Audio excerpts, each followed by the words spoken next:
নমস্কার। এই মুহূর্তে দর্পণে বাংলায় আমি অমিতাভ আপনাদের সঙ্গে। আর ইতিমধ্যেই রেমাল ঝড়ের 12 ঘন্টা সময় অতিবাহিত।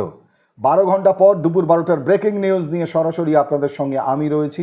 আর আপনাদেরকে নিয়ে যাব বাংলার আনাচে কানাচে এবং কলকাতা শহরে 12 ঘন্টার তছনছ তাণ্ডব লীলা বা ধ্বংসলীলা চালিয়ে দেওয়ার পর বর্তমান কি অবস্থায় রয়েছে, রেমালের গতিপথ বা কোন দিকে, ধ্বংসলীলা চালিয়ে রেমাল একটু একটু করে কলকাতার কান ঘেঁষে কোন দিকে এগিয়ে চলেছে। প্রথমে আপনাদের জানিয়ে রাখি ক্ষয়ক্ষতি কি হলো। ক্ষয়ক্ষতিতে প্রথমেই দুঃখের খবর, এবং সবথেকে বেশি দুঃখের খবর যে আমরা হারিয়েছি দুটি আমাদের সহনাগরিককে, একটি কলকাতায় এবং আরেকটি সুন্দরবন এলাকাতে যেখানে মৌসুমী দ্বীপ সেখানে। প্রথমটি এন্টালির বিবির বাগান অঞ্চলে মোহাম্মদ সাজিদ, তিনি তার ছেলেকে আইপিএল দেখতে যিনি পাশে কোনো একটি বাড়িতে গিয়েছিলেন, ঝড়ের সময় যাতে বাড়িতে থাকেন তার জন্য ছেলেকে আনার জন্য রাস্তায় বেরোন এবং ঝড়ের কবলে পড়েন।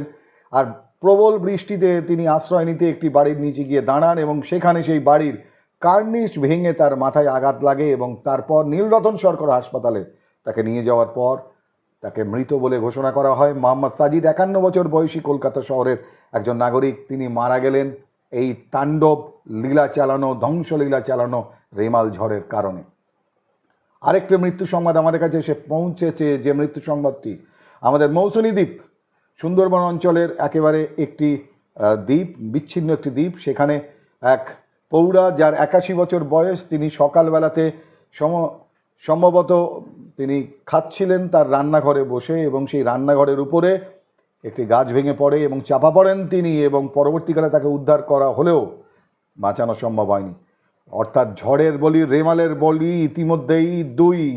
বাংলা জুড়ে বিপুল মানুষের আতঙ্ক, যা বিশেষ করে সুন্দরবন অঞ্চলে একেবারে রীতিমতো এক ত্রস্ত ভয় এবং সেই সঙ্গে আতঙ্ক মিশানো চেহারা ধরা পড়েছে বারবার বিভিন্নভাবে।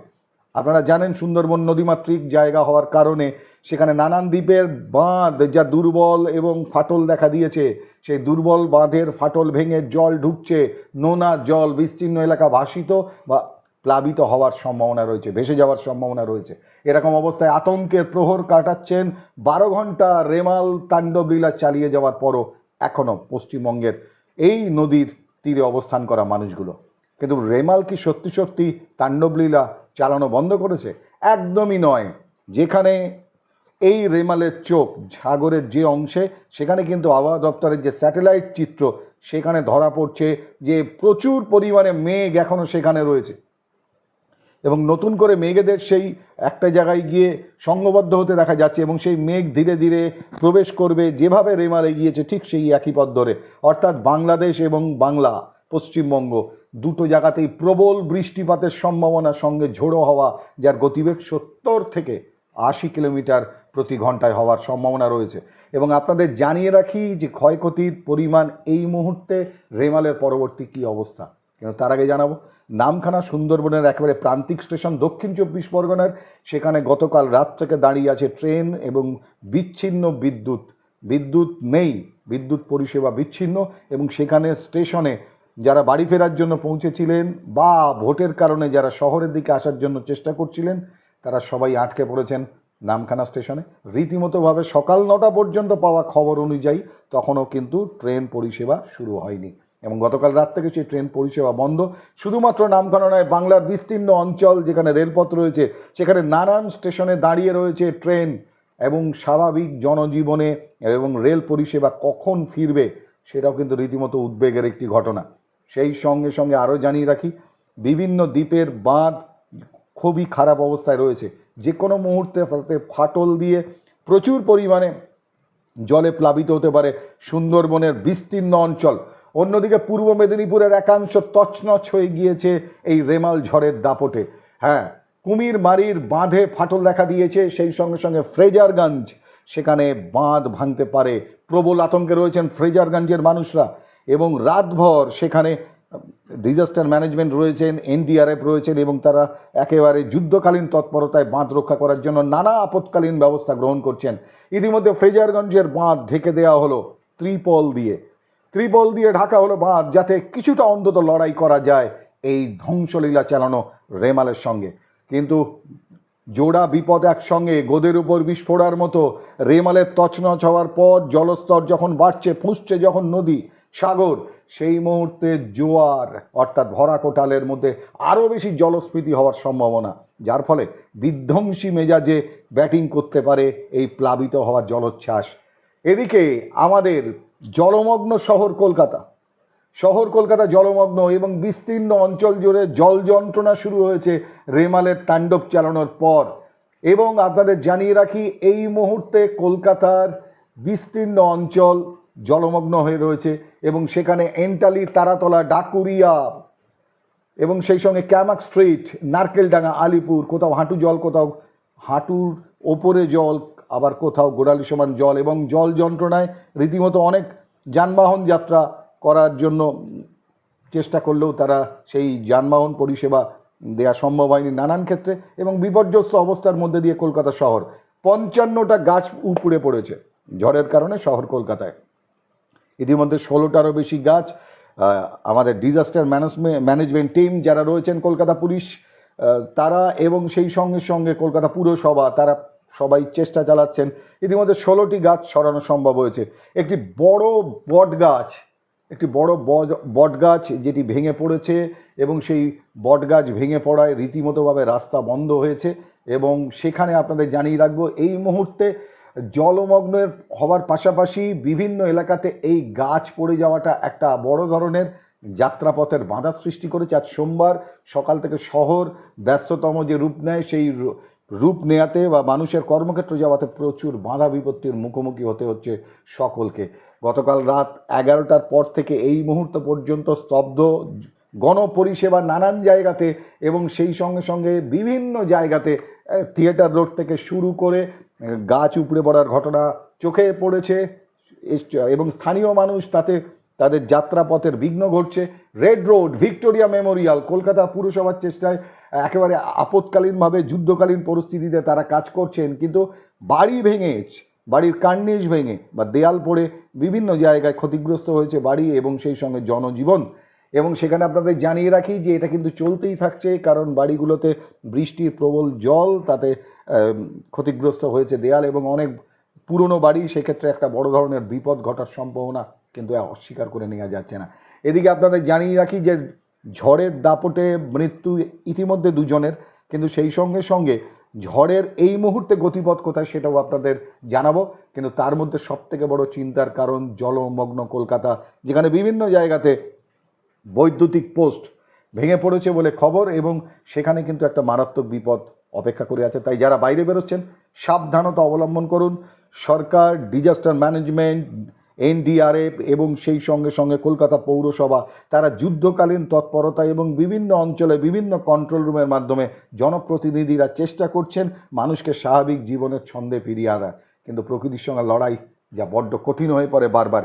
সেখানে দাঁড়িয়ে বিস্তীর্ণ পশ্চিমবঙ্গ, বাংলা এবং পাশাপাশি আমাদের নদীমাতৃক যে সমস্ত অঞ্চল, তার যে ক্ষয়ক্ষতি এবং বর্তমান পরিস্থিতি, রেমাল চলে যাওয়ার বা তাণ্ডব চালানোর বা আছড়ে পড়ার 12 ঘন্টা পর মোটামুটি তার একাংশের একটা ছোট্ট চিত্র আপনাদের সামনে তুলে ধরার চেষ্টা করছি। সেই সঙ্গে জানিয়ে রাখি যে ধামাখালি, নদিয়া, মুর্শিদাবাদ, সেখানে 80 কিলোমিটার বেগে ঝড় আজ সোমবারও বইতে পারে বলে আবহাওয়া দপ্তর জানাচ্ছেন। এবং ভারী বৃষ্টি কলকাতা, উত্তর দক্ষিণ 24 পরগনা, 70 কিলোমিটার বেগে সেখানেও ঝোড়ো হাওয়া বইতে পারে। এবং সেই ঝোড়ো হওয়ার সঙ্গে সঙ্গে আপনাদের জানিয়ে রাখি বৃষ্টির পরিমাণ কখনো কম কখনো বেশি হতে পারে নানান জায়গাতে। এক্ষুনি রেহাই মিলছে না এই রেমাল ঝড়ের হাত থেকে আমাদের কারোরই। তছনছ এদিকে আমাদের প্রচুর সুন্দরবন অবস্থিত অঞ্চল, যেমন তছনছ হয়েছে লক্ষ্মীপুর, বকখালির লক্ষ্মীপুর গ্রাম প্লাবিত এবং তছনছ হয়ে গেছে, ভেঙে পড়েছে অসংখ্য বাড়ি। কুমিরমারির বাঁধে ফাটল দেখা দিয়েছে। একটু আগে আপনাদের জানিয়েছি ফ্রেজারগঞ্জের কথা, জলমগ্ন এন্টালি, তারাতলা, ভবানীপুর অঞ্চল থেকে আলিপুর দুয়ার থেকে শুরু করে আলিপুর থেকে শুরু করে নারকেলডাঙ্গা এবং আমাদের বিস্তীর্ণ ক্যামাক স্ট্রিটের অঞ্চল। গতকাল থেকে যে বৃষ্টি, সেই বৃষ্টি কখনো কম কখনো বেশি, কিন্তু সেখানে দাঁড়িয়ে জল যন্ত্রণার মুখোমুখি আরও একবার কলকাতার শহর এবং শহরের নাগরিকরা। ইতিমধ্যে আপনাদের জানিয়ে রাখি এই বৃষ্টি যা এখনও চলছে, এখন এই বৃষ্টি একটু একটু করে এগিয়ে যাবে এবং তার গতিপথ অবশ্যই বীরভূম, বর্ধমান, উত্তর দক্ষিণ দিনাজপুর, কোচবিহার, জলপাইগুড়ি, আলিপুরদুয়ার সহ বিভিন্ন এলাকা, শিলিগুড়ি সেই অর্থে একটু সুস্থ এবং একটি ভালো অবস্থায় রয়েছে, কারণ সেখানে ঝড়ের দাপটও সেই অর্থে নেই, বৃষ্টিও নেই। কিন্তু কুচবিহার থেকে শুরু করে আলিপুরদুয়ার নতুন করে ভারী থেকে অতি ভারী বৃষ্টি এবং লাল কমলা সতর্কতা রয়েছে পাহাড়েও এবং সেই সঙ্গে আলিপুরদুয়ার, কোচবিহারের বুকে। এই মুহূর্তে আপনাদের সামনে মোটামুটি রেমালের 12 ঘন্টা অতিক্রম হওয়ার পরেও যে অবস্থা, সেই অবস্থার কথা আপনাদেরকে জানাচ্ছি। এবং নানান জায়গাতে বিদ্যুৎ না থাকার কারণে, বিদ্যুৎ সংযোগ না থাকার কারণে ট্রেন পরিষেবা ব্যাহত। বর্তমান অবস্থাটা একবার আমরা দেখে নেই। এই মুহূর্তে রেমালের অবস্থা যেখানে রয়েছে, সেই ঘূর্ণিঝড় কিন্তু এখনও পুরোপুরি নিম্নচাপে পরিণত হয়নি। সাগরে জমছে প্রচুর মেঘ, বঙ্গোপসাগর থেকে সেই মেঘ একটু একটু করে এগিয়ে আসছে এবং তার ফলে বৃষ্টি হবে পশ্চিমবঙ্গের বিভিন্ন দিকে, বিশেষ করে দক্ষিণবঙ্গে, বাংলাদেশের দিকে এবং উড়িষ্যা এবং ত্রিপুরার দিকে বৃষ্টির পরিমাণ বাড়তে থাকবে আজ সোমবার এবং আগামীকাল মঙ্গলবার পর্যন্ত। বর্তমানে কলকাতা থেকে টাকি এবং হিঙ্গলগঞ্জের দিকে অবস্থান করছে রেমাল ঝড়, এখনও সম্পূর্ণ নিম্নচাপে পরিণত হয়নি সে।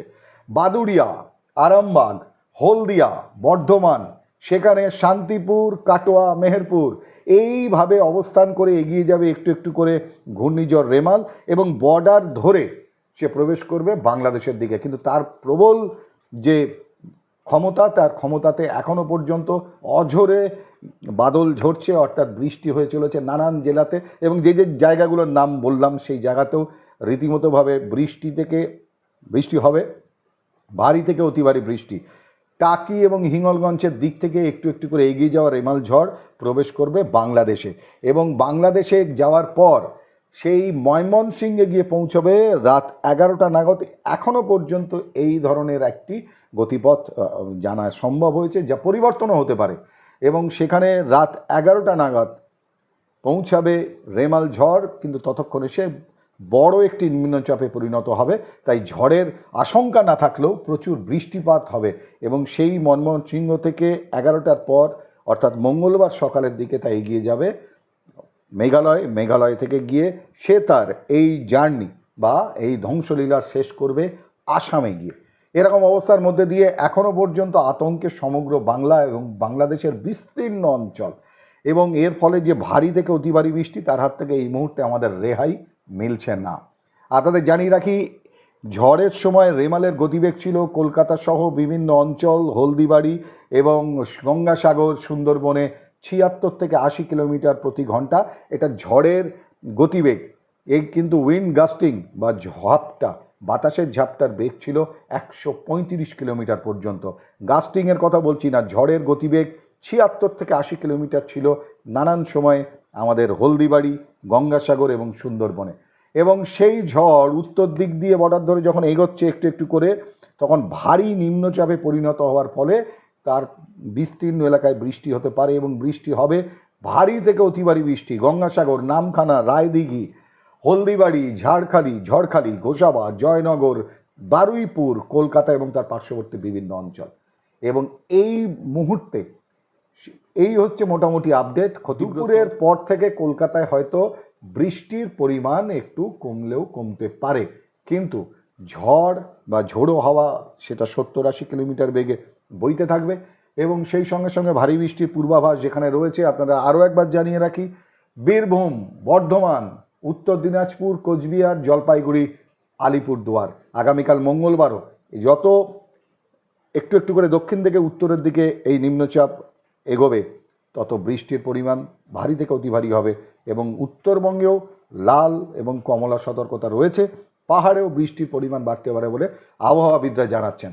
এই মুহূর্তে দর্পণে বাংলার পক্ষ থেকে আমি অমিতাভ যেটুকু আপডেট আমরা পেয়েছি আপনাদেরকে জানালাম। পরবর্তী আবার ফিরে আসবো পরবর্তী আপডেট নিয়ে। কেমন থাকবে কলকাতা শহরের ওয়েদার কিংবা পশ্চিমবাংলায় ঠিক শেষ পর্যন্ত রেমাল বাংলাদেশে প্রবেশ করার আগে পর্যন্ত ক্ষয়ক্ষতির পরিমাণ কি দাঁড়ালো, কিন্তু তার আগে সাবধান থাকুন, সতর্ক থাকুন এবং সেই সঙ্গে নানান খবর নিয়ে আমরা ফিরব পরবর্তী দর্পণে বাংলার খবরে।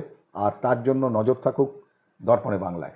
এই মুহূর্তে এটুকু বলতে পারি, শহর কলকাতায় ঝড় বা তার যে আতঙ্ক তার জন্য আতঙ্কিত হওয়ার কোনো কারণ নেই, কারণ বৃষ্টি চলবে, কোথাও বেশি কিংবা কোথাও কম, কিন্তু ভারী বৃষ্টি বা অতি ভারী বৃষ্টি থাকলেও সাবধান থাকুন, সতর্ক থাকুন এবং রাস্তার পাশে লাইট পোস্ট যেখানে ম্যানহোল আছে সেগুলো একটু সতর্কতা অবলম্বন করে চলাফেরা করুন। এবং জল যন্ত্রণা আছে, কিন্তু পৌর সংস্থা জানিয়েছে, মাননীয় মেয়র কলকাতা শহরের জানিয়েছেন যে তারা যুদ্ধকালীন তৎপরতায় সেই জল অপসারণের কাজ বা জল যাতে জমা জল যাতে দূর হয়ে যায় তার জন্য তারা কাজ করছেন এবং কাজ করে চলেছে তাদের কর্মীরা। সবাই মিলে চেষ্টা করছেন শহর কলকাতাকে এবং বাংলাকে আবার স্বাভাবিক জীবনযাত্রায় ফিরিয়ে আনতে। তবে এইটুকু শেষে আপনাদের স্বস্তির খবর দিই, আবহাওয়া দপ্তর সূত্রে খবর যে শহর কলকাতার যে আবহাওয়া তার পরিবর্তন ঘটতে আরও কয়েক ঘন্টা সময় লাগবে। হয়তো দুপুর বা বিকেলের পর থেকে একটু একটু করে আবহাওয়ার পরিবর্তন আমরা দেখতে পাবো এবং সেই আশায় আমরা বসে রয়েছি।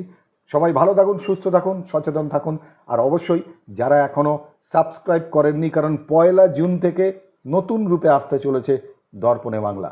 হ্যাঁ, এবং সেই দর্পণে বাংলায় 1 জুন শেষ ভোট যেখানে যেখানে হবে, সেদিন থেকেই লোকসভা ভোটের আমরা কি হতে পারে 4 জুন ফলাফল এবং বাংলার নানান কেন্দ্রে সেই ফলাফল কোন পক্ষে কার কতটা ভারী হতে পারে, কে হাসবেন শেষ জয়ের হাসি, তার একটা চিত্র আগাম আপনাদের দেওয়ার চেষ্টা করব, যেটা অবশ্যই অনুষ্ঠান শুরু হবে লোকসভায় নতুন করে দর্পণ, লোকসভার দর্পণ আমাদের চোখ দিয়ে। আমি অমিতাভ থাকবো আপনাদের সঙ্গে। বাংলার ভোটের পরবর্তী 4 জুন সরাসরি বিশ্লেষণের মধ্যে দিয়ে কি হতে পারে, কে কটা আসন পেতে পারেন এবং কার হাসি চওড়া হতে পারে। তাই 1 জুন থেকে নতুন করে নতুনভাবে দর্পণে বাংলা যারা দেখতে চান, সমগ্র খবর, বাংলার নানা প্রান্তের খবর এবং সেই সঙ্গে বাংলার নানান ধরনের বিষয়কে নিয়ে নানান অনুষ্ঠান, সব কিছু নিয়েই ফিরব আমি অমিতাভ। নজর রাখুন দর্পণে বাংলার দিকে এবং অবশ্যই যারা সাবস্ক্রাইব করেননি করে নিন, কারণ দর্পণে বাংলা সোজা কথা সোজাভাবে।